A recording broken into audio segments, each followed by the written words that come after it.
How is Jack Della Maddalena any different from Leon Edwards? I mean, he's fighting Belal Muhammad this weekend in UFC 315, and it seems like Belal Muhammad should just beat him, right? Like, they're both strikers, but no. Fundamentally different strikers, fundamentally different fighters. It's not always, oh, this guy should win, this guy will win, this guy, that, and the other. No, it's about styles, and styles make fights. So what's different about Jack Della Maddalena against Belal Muhammad that Leon Edwards couldn't bring to the table? And I think the main issue is the terms of engagement. So if you watch Leon Edwards fight, he always wants to strike, and he always likes to deny the clinch, but he wants to do it on his terms, right? He wants to set the distance. Okay, here we go, and pop, right? Like you're coming in, oh, look at all this distance you got to cover, or pop, counter, you know? It's like that for Leon Edwards. And the way Belal Muhammad beat Leon Edwards, it wasn't basically like, oh, I'm gonna wrestle him. No, it was the fact that Belal Muhammad was able to stay in his face the entire time, whether it be with boxing, whether it be with the clinch and getting his hands, you know, class, Gable, I don't remember if it was Gable or S-grip, but no, like getting his hands locked and managing to get Leon Edwards, dump him on his head kind of changes the things too, right? Everybody wants to talk about right now, like, oh, that was a close fight. That was not a close fight, Leon Edwards and Belal Muhammad, at all. Oh, you know, 1 round difference, but yeah, all of the rounds were decisive. All of them. Jack Della Maddalena, what makes him different from Leon Edwards is he doesn't have to fight on his terms. Like Jack Della's like, oh, okay, you're coming in, knee. Remember Gilbert Burns coming in for a takedown and knee? I'm not saying he's going to, you know, knee Belal Muhammad here, but what I'm saying is he's not scared to counter what's given to him, and he's not scared to lead, unlike Leon Edwards. Leon Edwards will sit there all night backing up, trying to reset, back up, trying to reset, back up, trying to reset. It sounds like a broken record, right? He'll spend all night, and then that allows Belal Muhammad to, oh no, look, pitter patter punches, pitter, oh no, look at me, da da da da da da da, ah. You know, that's how he fights, and it doesn't hurt. It's like, oh no, he's punching me. What am I going to do? Jack Della Maddalena is like, okay, how are we going to do this? My scrambling is great, so you're going to take me down? Okay, we're going to have some fun scrambles. The only thing that really concerns me is going to be his cardio.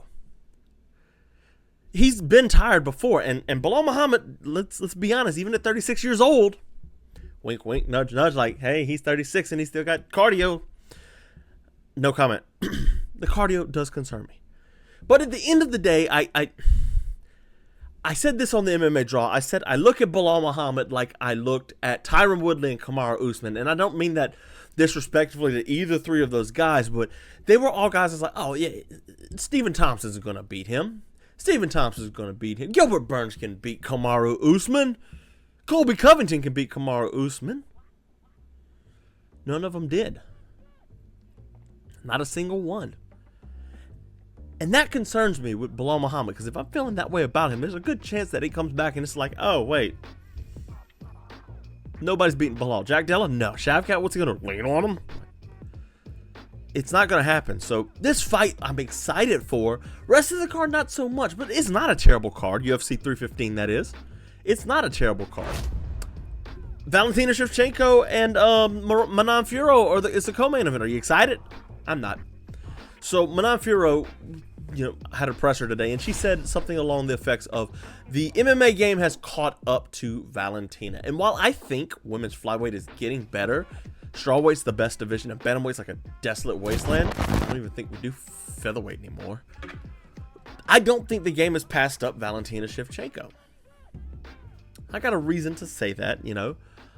I think Valentina Shevchenko is just getting older. Let me go over to her page real quick. I want to see how old she is because, you know, she's come up with some losses recently, and it makes sense. You know, she is 37 years old, almost 40. You know, the loss to Alexa Grasso, she slowed down. Looked bad on all three of the Grasso fights. Looked bad against Santos. Took 4 rounds to finish Lauren Murphy. You know, Jessica Andrade was her last real good win. She's... I don't know how to explain it, but something about Valentina is kind of off, you know? And I feel like it's prime for Manon Fiorot to come in here. Now, you look at them stare off each other. Manon Fiorot is huge. No disrespect, ladies, right? No disrespect at all. But Manon Fiorot is like taller than Valentina Shevchenko, and she has a really good and a really long jab. That's how she pieced up Rose Namajunas. Okay? Like, Manon Fiorot is going to give her a hard time at 12-1. Hasn't lost since her debut in Cage Warriors to Lee McCourt. Her run's been really good. Tabitha Ricci, Myra Buenasilva, Jennifer Maya, Ketlin Chukagian, or Sermonera, however you say her last name, Rose Namajunas, and Erin Blanchfield now. That's not a bad run, especially at flyweight where it's like the division's getting better.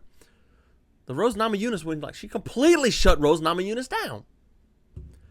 Valentina Shevchenko is going to come out and wrestle.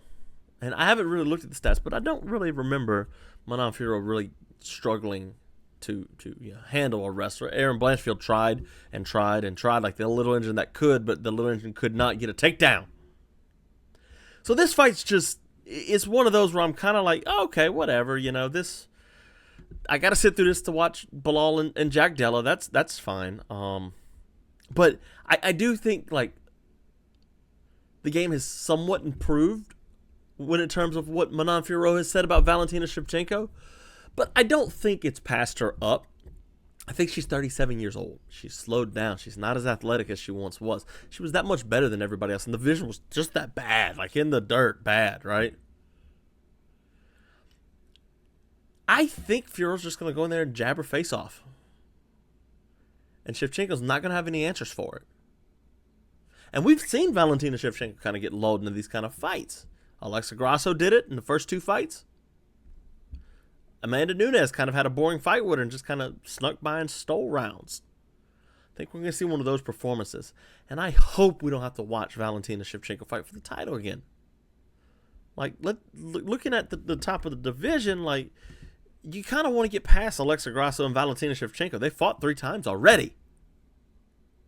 But who else is there? If Natalia Silva wins, that's a fun fight. Macy Barber's fighting Blanchfield. There's some good fighters out there, but I don't think we're all right. So I don't want to see it, but we're gonna have to watch another Valentina Shevchenko title fight if Manon Fiorot wins. Obviously, if Valentina wins, it's over. But we're just waiting for the day that our savior Zhang Weili comes up and says, "All right, I'm fighting for the second title now." She's probably gonna have to lose her title at strawweight, but that's okay. I don't know. It's one of those fights where I'm just kind of like, meh. But then again, that's most women's fights for me these days. I don't think they're that intriguing anymore, like Matt Brown said on his podcast. Jose Aldo with another win. Will he get another win this weekend? I mean, he's fighting Ayman Zahabi, and I say yes. Like, that is my gut instinct. Ayman Zahabi's a good fighter, but it's really odd matchmaking. So you're in Canada. You want your guy, Ayman Zahabi, to win, right? It's not going to happen. He's already beat Pedro Munoz, Javid Basharat, which was a really good win. Ariki Lang, he fought Ariki Lang. What weight was bantamweight? That was weird. Bantamweight. He's coming up from bantamweight. Is that what it is to fight? Oh no, Jose Aldo's a bantamweight. Blaine, you big idiot. Yeah, this is a weird one. Okay, so you look at what Jose Aldo's been able to do in the past, and you're like, okay, nobody outstrikes Jose Aldo. The losses he takes are like, oh, Merab Dvalishvili pressed him against the fence, or, oh, look at the kicky game, kick. But it's never like, oh, wow, outclassed completely. Like, even Petr Yan struggled with him, and Petr Yan's an incredible striker. Obviously, Petr Yan did knock him out, but, Aldo held his own. This is the type of fight Merab, listen to me. This is the type of fight that Jose Aldo loses. It's not. This is one of those fights where it's like, okay, I'm getting a dub. It's going to be in front of Ayman Zahabi's hometown, which kind of sucks. But at the same time, it's Jose Aldo. He's royalty in mixed martial arts. The guy's been around for decades. He's been a champion for forever, and he's at the end of his career, went boxing, made some money for a little bit, never could get quite the Floyd Mayweather fight he wanted, but I think this is an easy win for Jose Aldo. I don't think it's going to be that big of a challenge for him. I think Zahabi's going to go in there and kind of let Aldo, not let, but like Aldo's going to be able to have a showcase for him. Alexa Grasso and Natalia Silva. I forgot Natalia Silva's fighting this card. I like Natalia Silva a lot. Remember that fight with Jessica Andrade and Viviana Rujao? She looks really cool. She's got really cool kicks. She had that really kind of crescent kick as she was falling back. Grasso got, the boxing and stuff. So it's going to be interesting if Silva can handle the boxing by keeping her at bay with the longer weapons like the kicks and whatnot. I think if Natalia Silva wins, we can see her fight for the title, be it against Shevchenko or Manon Fiorot. I don't favor her in any of those matches. Maybe against Manon Fiorot, but Fiorot's like so large. Like I think she can step in on the kicks and kind of counter them. So Natalia Silva, fun fighter. I'm looking forward to her. Grasso, decent hands, but she's gonna get tired. And it's just a WMMA fight. Benoit Saint-Denis got a big break, though. Boy, did he get a break. He was originally supposed to fight Joel Alvarez, and it would have been his third straight fight against an absolute killer. Remember the Dustin Poirier fight, and then he fought Renato Moicano. Both of those guys finished him because he got tired. Now, if you haven't watched my video on Benoit Saint-Denis, you'll know, or you will have learned once you go and watch it, that Benoit Saint-Denis likes to kick the body a lot. And as a southpaw, it's always an open side body kick. Now, he's fighting Kyle Propolek this weekend. I don't remember if he's southpaw or orthodox, so it might not apply. He tried to make it apply against Dustin. It kind of didn't work. Dustin kind of just turned his back into it, and it didn't have as much damage as it does the open side, right? So the two guys are facing each other. The front feet are together, and the rear feet are way apart, and he, boom, kicks you in the body with the long. It's just the body's facing the kick, brace both hands against it, and it's still a big thing out. Benoit Saint-Denis is huge. He's massive for the weight class. Like Joel Alvarez was like, I'm moving up, and I'm like, man, Benoit probably should have moved up too and said, yeah, let's do it at 170 because that would have been a fun fight. But he's got that. He's got really good butterfly sweeps and stuff. I don't see Propolek coming in here and really giving Benoit Saint-Denis that much trouble. If we're being honest, I think this is kind of a blessing for Benoit Saint-Denis, who might be going through a bit of a confidence crisis. Not competent. He's a very competent fighter. He's special forces and whatnot.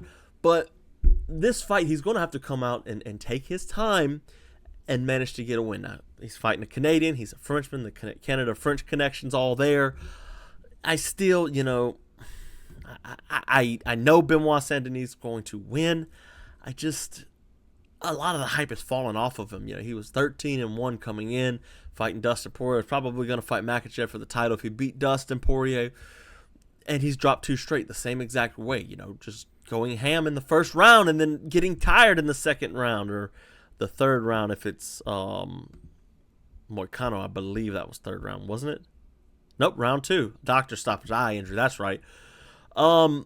I don't think Propolek has anything for him, honestly. I'd like to see Benoit Saint-Denis take this and go for the decision. Kind of, hey, I've been working on my cardio, guys. A little bit of jogging, a little bit of heavy bag, speed work, all that. So, yeah. Mike Malott and Charles Radke, that's a decent fight. Malott, obviously, he's an interesting fighter. Radke's good, so that'll be a fun fight. Andrade and Jasudavicius is interesting. It's like, just how washed is Jessica Andrade? Jasudavicius has really good ground game, really good ground and pound.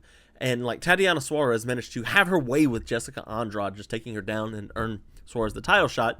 It'd be interesting, shake up the division a little bit if she could, Jasudavicius that is, could manage to get on top of Andrade. But, this is kind of a make or break point for Jasmine Jasudavicius. I like her a lot. I think she's a really fun fighter, but, let's see just how good she is. Modestas Bukauskas, a fighting nerd, honorary fighting nerds, fighting Ion Kutlaba. Kutlaba's been on a decent little run lately. He's beat Ivo Aslan, who I thought was going to be okay, and then Ivar Erslan. So, 2 good wins. Lost to Felipe Linz. Like, he loses to weird fighters. Beats Tanner Bozier. Loses to Kennedy and Zachukwu, Johnny Walker, and Ryan Spahn. So, like, Kutlaba's kind of like the test. Where are you going to go from here? It's one of those guys that I'm kind of like, okay, I can get behind that.